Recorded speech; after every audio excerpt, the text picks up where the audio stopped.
Well, I was in Detroit, so the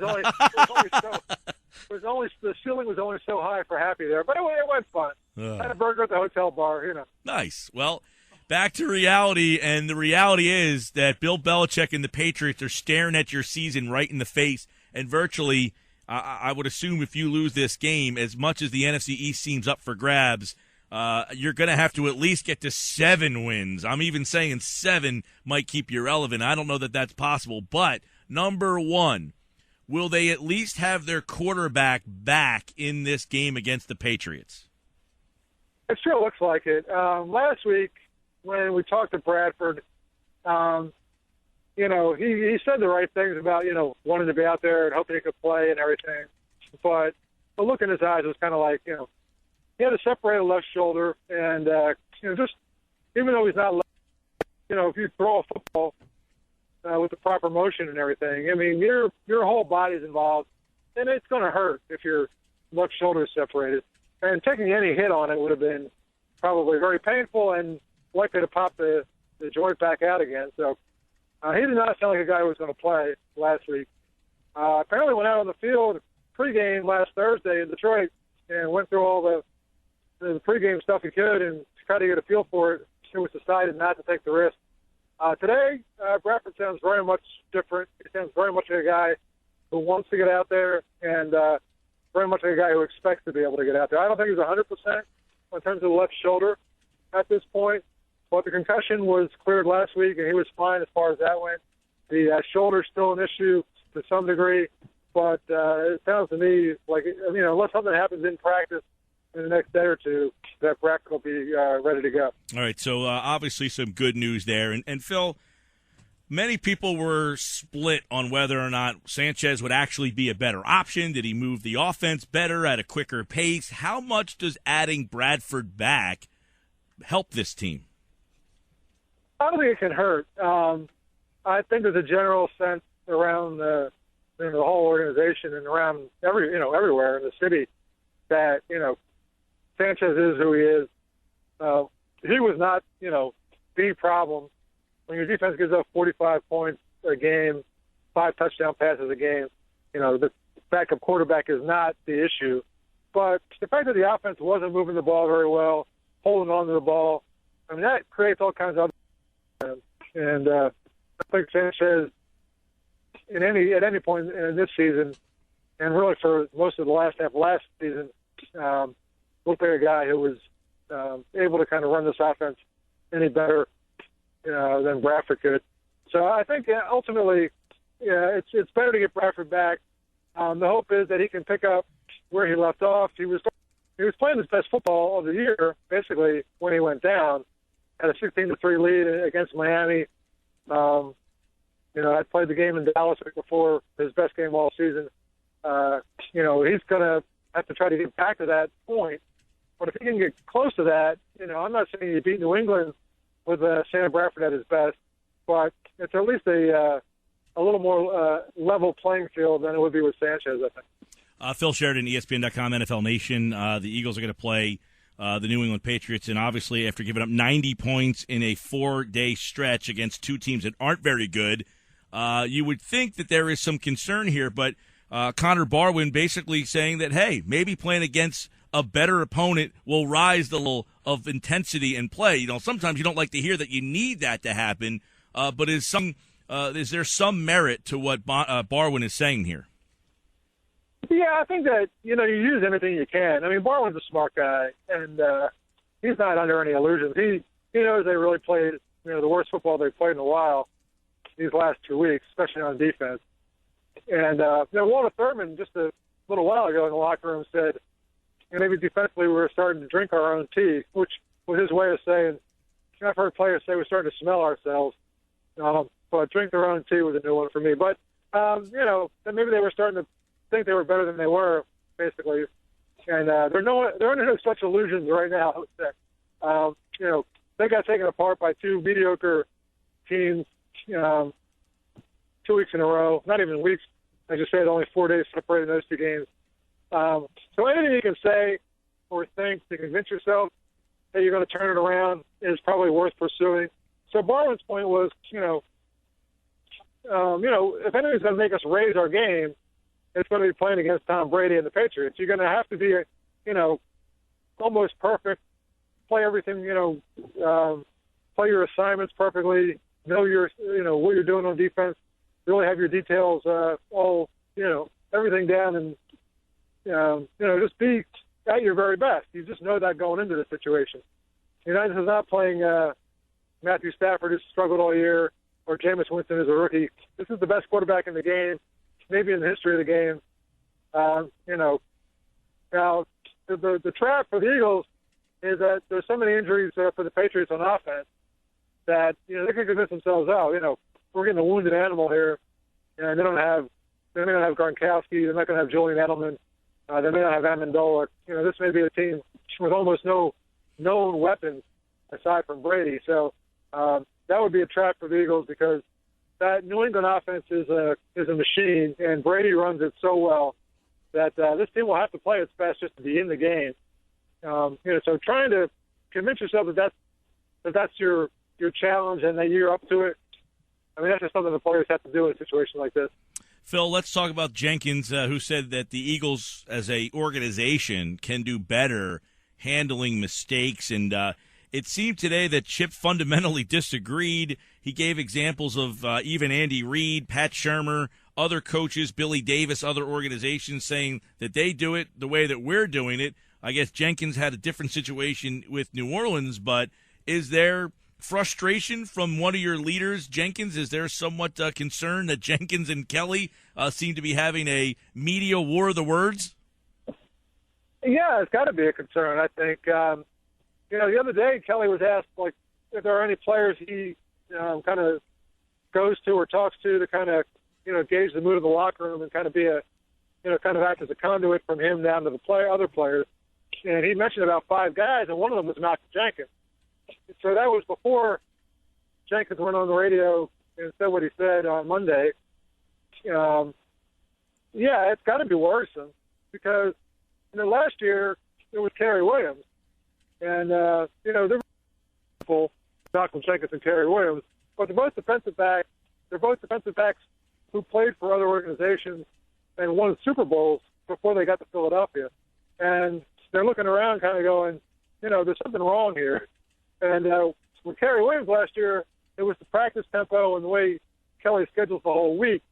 And what Williams was saying was, we're playing 3 games a week in practice, and we have no legs when we get to game day. And he said that in September after a win, which usually guys say stuff like that after a loss. All this Jenkins stuff is coming out after 3 straight losses. Kerry Williams said it after they beat Washington in September last year, talking about, basically being tired from the practice week. And everybody kind of dismissed it.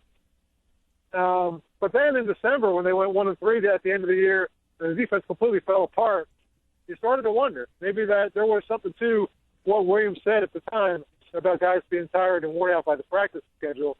In this case, Jenkins was talking about just a way to make corrections, in that if you're in a team meeting and they show the game film and they point out mistakes, that puts a little more pressure on you not to be the guy getting pointed out.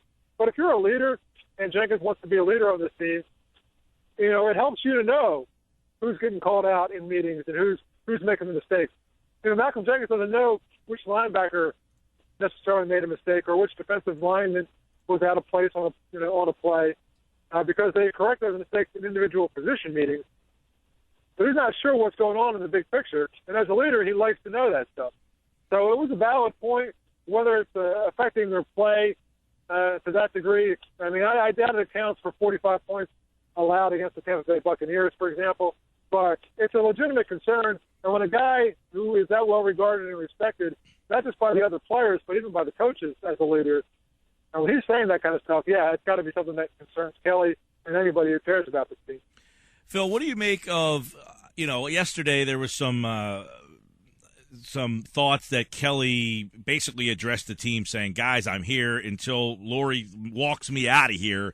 I'm your guy. And then it seemed like a lot of players seemed like they were pretty reassured by that. Well, then Kelly basically went and stomped it out today. I didn't have any meeting with these guys. I didn't need to, reassure them of anything. It sounds as like he doesn't even want to take credit for the opportunity to say, you know what, yeah, I felt like I did need to talk to my team. He basically wiped that off to the side as if, no, I don't need to do this for these guys. Yeah, it's been a weird couple of days. I mean, Kelly was asked, I think Monday, do you need to talk to your players and address all this stuff about the college rumors and everything? And Kelly said, no, I don't. There's the truth, which is that I'm not going to college, I'm taking another job, and I can't address everything that gets reported out there. So, I'm not going to do that. And then the next day, he actually did address it. He said he didn't feel he needed to, but then when he got in front of the players, he did feel like he needed to talk about it. Now, the way he said it today was, I was talking about perception and reality, and he gave other examples of things that he talked about. But, you can use that as your way to talk about it. You can, set that up as your way. This is your home. So, it's possible that he wanted to do that. He wanted to address it. He had said publicly that I don't need to address it. So he, then today he comes back. He gets all caught up in this thing. I said this to the media, so I got to stick with it. It's kind of a backward way to deal with things. Basically, he should just do what he has to do as a coach with his players, and then answer his questions with us, and not really worry so much about how the players might take that or whether he's being consistent or not.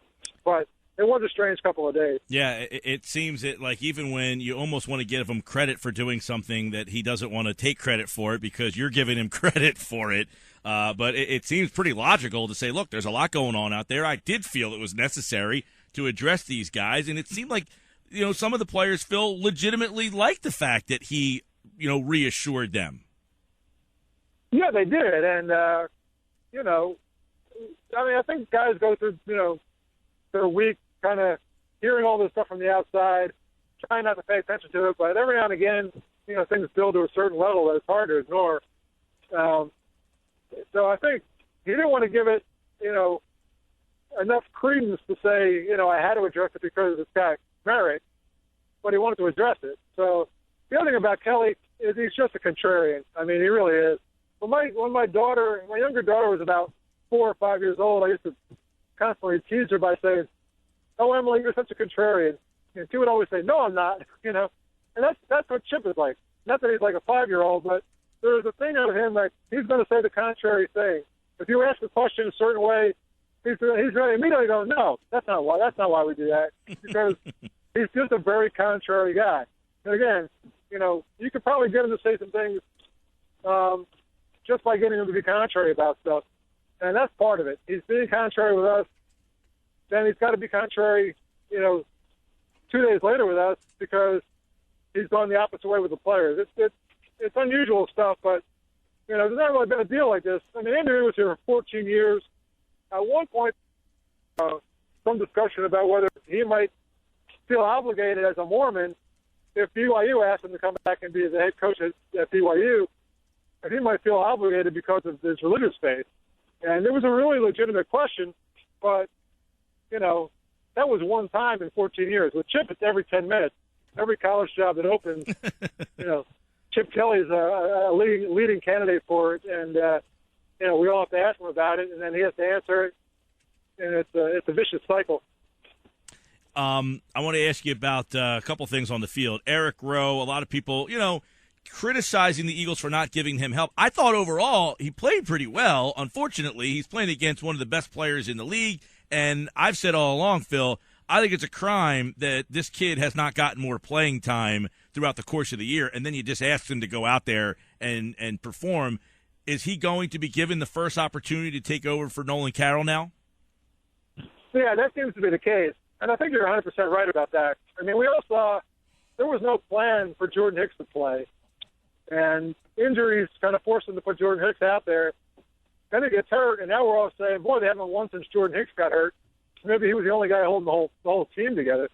If you don't play rookies, they can't get over those learning curves on those hurdles that are out there. I mean, Eric Rowe got to play in a game or two early. I think the Jets in the Washington game, he played a little bit. Played well in the Jet game, had the interception in the broken-up pass.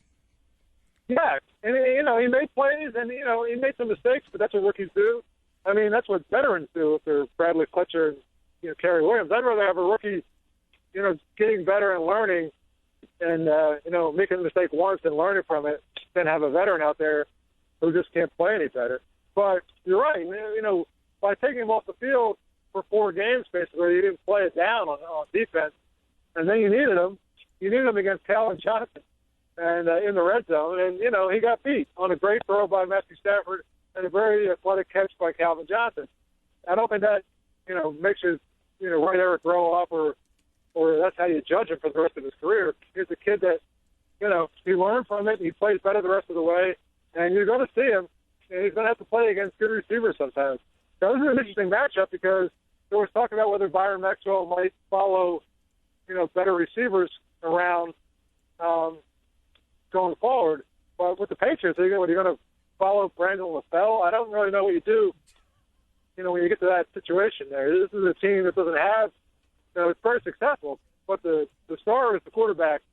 It's not some one wide receiver. It's not Des Bryant or Calvin Johnson or, Odell Beckham Jr. out there making all the plays. So, Eric Rose is going to have to play his side, play it well, and he's going to get picked on. And Brady's going to test him, but he's just been through a week with Calvin Johnson. So he may be in a position where this actually doesn't seem that bad.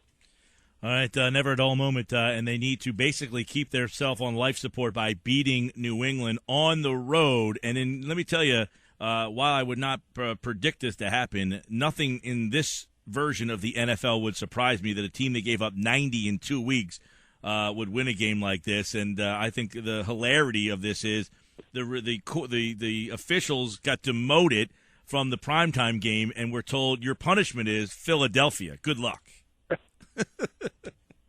Yeah, it's going to be a long day for everybody, I guess. Phil Sheridan, ESPN.com's NFL Nation at Sheridan Scribe. Thanks, Phil. Thank you, Mike. Appreciate it.